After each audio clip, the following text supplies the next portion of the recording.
ऐसी मज़ेदार हिंदी कहानी सुनने के लिए चैनल को सब्सक्राइब करना ना भूलें।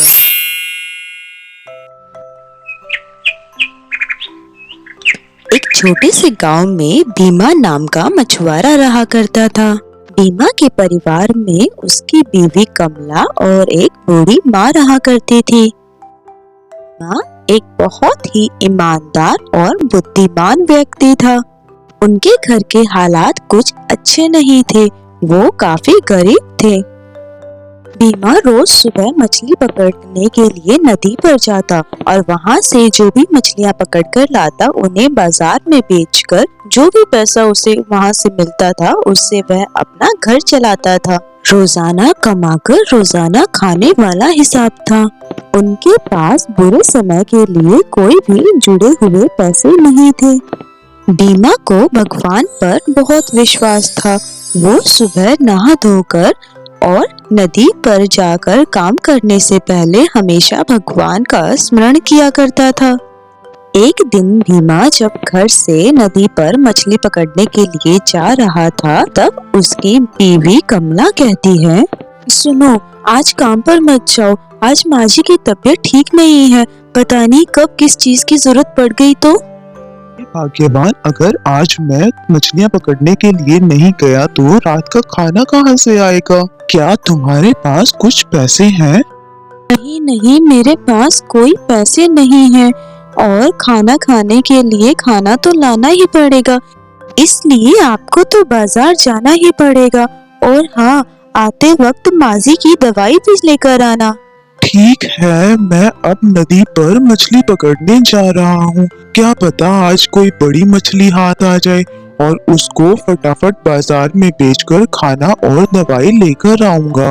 इतना कहकर भीमा नदी पर चल पड़ता है और नदी पर पहुंचकर भगवान का स्मरण करते हुए कहता है, हे भगवान, आज मेरे घर पर खाने के लिए एक अन्न का दाना भी नहीं है और मुझे अपने बीमार माँ के लिए दवाई भी लेनी है। भगवान, मुझ पर कृपा करना कि आज मुझे कोई बड़ी मछली हाथ लग जाए। इतना कहकर भीमा अपना जाल नदी में फेंक देता है और मछली फंसने का इंतजार करता है। तभी उसका दोस्त सुंदर भी वहाँ मछली पकड़ने के लिए आता है। वो भीमा से कहता है, अरे भाई, कोई मछली फंसी भी क्या नहीं, या फिर यूं ही जाल पकड़ कर बैठे हो? बस भाई, इंतजार कर रहा हूँ मछली फंसने का। आज मुझे घर जल्दी जाना है ना। इतना कहते ही भीमा के जाल में कुछ हलचल पैदा हुई। भीमा को लगा कि शायद मछलियाँ फंस गई हैं। उसने जैसे ही अपना जाल नदी से बाहर निकाला, उसमें कुछ छोटी छोटी मछलियाँ फंसी हुई थी। ये सब देखकर सुंदर उस पर हंसता है। वाह भाई, आज तो तुम्हारे जाल में बहुत बड़ी मछलियाँ फंस गई हैं। सारी मछलियाँ तुम ही लेकर जाओगे क्या? इस तरह सुंदर भीमा का मजाक उड़ाता है। भीमा उन सभी मछलियों को देखकर काफी दुखी हो जाता है और सोचता है, भगवान, इतनी छोटी मछलियाँ बिकेंगी भी या नहीं, और खाने और दवाई के पैसे भी जमा होंगे या नहीं? उस दिन भीमा उन छोटी छोटी मछलियों को लेकर बाजार में भारी मन से उन्हें बेचने के लिए चला जाता है। ले लो मछली, ताजा छोटी मछली। उसके पास मछली लेने के लिए कोई नहीं आता। सभी लोग बाजार में बड़ी बड़ी मछलियाँ खरीद रहे थे। भीमा बार बार लोगों को आवाज लगाता है कि कोई तो उसकी मछली खरीद ले। काफी देर बाजार में खड़े होने के बावजूद भी उसकी कोई भी मछली नहीं बिकती। लोग बड़ी मछलियाँ लेने के लिए दूसरे मछुआरों के पास जा रहे थे। बाजार खत्म होने वाला था और सभी लोग अपनी मछलियाँ बेचकर घर जा रहे थे। लेकिन भीमा वही नाराज खड़ा रहा, इसी उम्मीद में कि कोई तो उसकी मछली खरीद ले। तभी एक व्यक्ति भीमा के पास आता है। भाई साहब, ये सब मछलियाँ कैसे दी हैं? बाबूजी, आप ये सभी मछलियाँ 200 रुपए में ले लीजिए। पर वो व्यक्ति कहता है, अरे भाई, ये तो बहुत छोटी छोटी मछलियाँ हैं, मैं इनके 200 नहीं 100 दूंगा। देना है तो बोलो। भीमा बेचारा क्या करता। उसे लगा अगर ये ग्राहक भी चला गया तो फिर उसकी कोई भी मछलियाँ नहीं बिकेंगी। बीमा 100 रुपए में वो सारी मछलियाँ उस व्यक्ति को दे देता है। उसके बाद बीमा बाजार से कुछ खाने पीने का सामान और अपनी माँ की दवाई लेने के लिए बाजार की ओर चल पड़ा।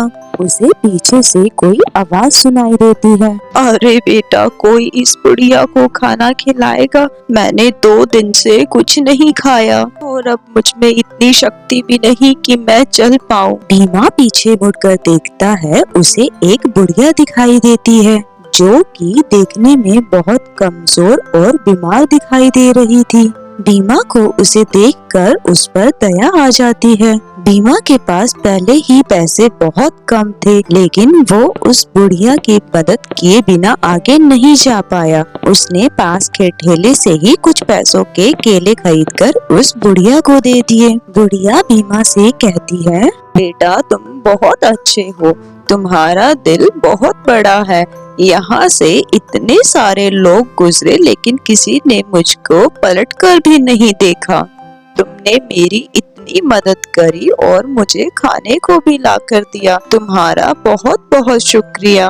केले देने के बाद बीमा वहाँ से चल पड़ता है, जिसके बाद वो बूढ़ी अम्मा बीमा को आवाज लगाती है, देखो बेटा, तुमने मेरी इतनी मदद करी, अब बदले में मैं भी तुम्हें कुछ देना चाहती हूँ। बुढ़िया अपने हाथ से कुछ दाने बीमा को देती है और कहती है, देखो बेटा, कल जब तुम मछलियाँ पकड़ने जाओ ना, तब मछली पकड़ने से पहले नदी में ये दाने डाल देना। एक दाना डालकर वहीं पर तुम अपना जाल फेंक देना और आंखें बंद करके नदी रानी का स्मरण करना, प्रार्थना करना कि देवी तुम्हारी मदद करें। लेकिन बेटा, एक बात का विशेष ध्यान रखना, जब तुम ये सब काम करो तब वहाँ पर कोई भी व्यक्ति मौजूद ना हो, वरना कोई भी मछली तुम्हारे जाल में नहीं आएगी। लेकिन अगर पहली बार में ऐसा कुछ होता है तो उसके बाद तुम्हें एक और मौका मिलेगा। दूसरा दाना डालकर फिर यही प्रक्रिया दोहराना। पर याद रहे, वो तुम्हारा आखिरी मौका होगा। फिर अगर तुम सफल हो गए तो याद रखना, जो मछली तुम्हारे जाल में फंसेगी वो तुम्हारी किस्मत पलट देगी। बीमा बुढ़िया से वो दाने लेकर अपने घर की ओर चल देता है। घर पहुंचते ही बीमा अपनी पत्नी को खाना और अपनी माँ की दवाई देता है। उसके बाद बीमा कमला को बुढ़िया वाली सारी कहानी सुनाता है। कमला ये सब सुनकर हैरान हो जाती है और बीमा से कहती है, अरे ये तो बहुत अच्छी बात है, क्या पता कल ये दाना डालने से तुम्हें बहुत बड़ी मछली हाथ लगे और बाजार में उसके अच्छे दाम भी मिले। अगले दिन बीमा जाल और वो दाने लेकर नदी की ओर निकल पड़ता है।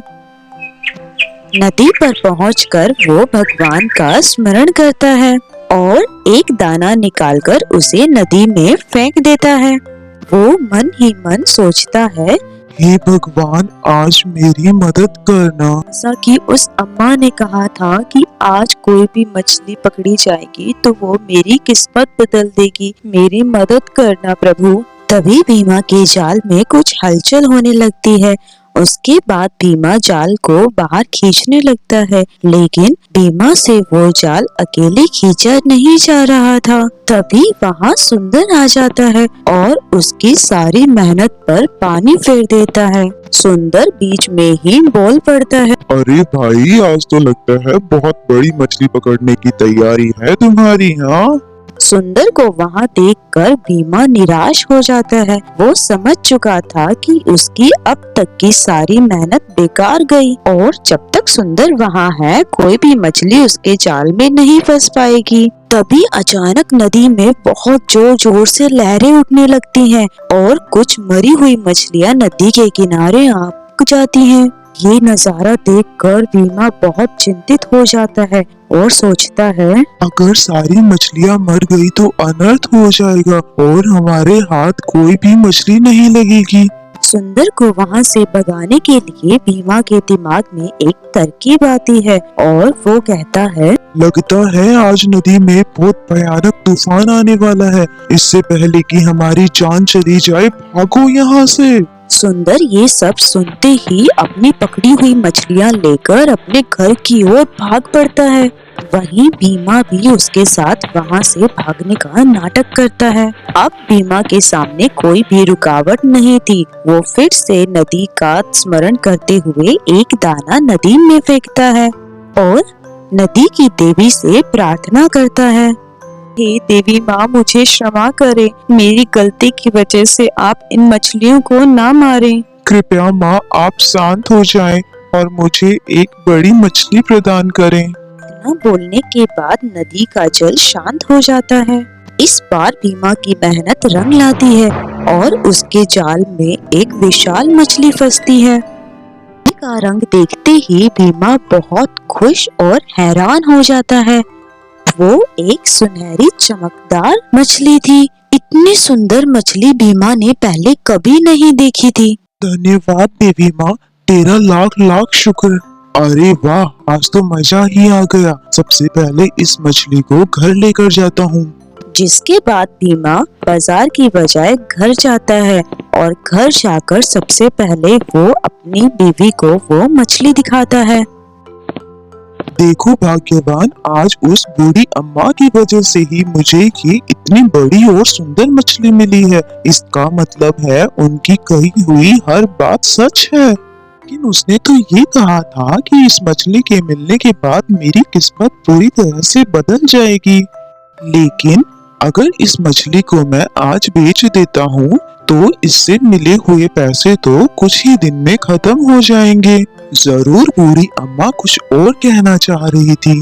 अरे, इतनी बड़ी मछली तो फंसी है और इससे ज्यादा अच्छी किस्मत क्या खुलेगी? तुम क्या कहना चाहते हो? मेरे कुछ समझ नहीं आ रहा।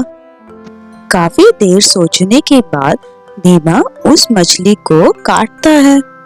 जैसे ही वो मछली को काटता है, भीमा और उसकी पत्नी की आंखें खुली की खुली रह जाती हैं। मछली के अंदर बहुत बड़ा सोने का चमकदार सिक्का निकलता है।